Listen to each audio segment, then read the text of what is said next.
तुळजाभवानीला मांसाहाराचा नैवेद्य का दाखवला जातो? तुळजापूरची तुळजाभवानी ही महाराष्ट्रातल्या असंख्य कुटुंबांची कुलस्वामिनी आहे.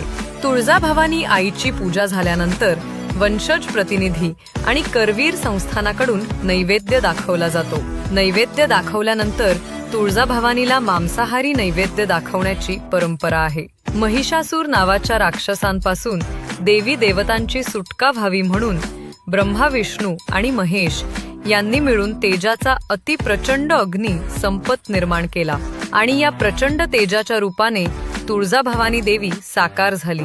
महिषासुराशी युद्ध करून जेव्हा त्याचा वध होणार होता तेव्हा देवीला शरण जाऊन आपल्या दोन्ही इच्छा देवी समोर मांडल्या.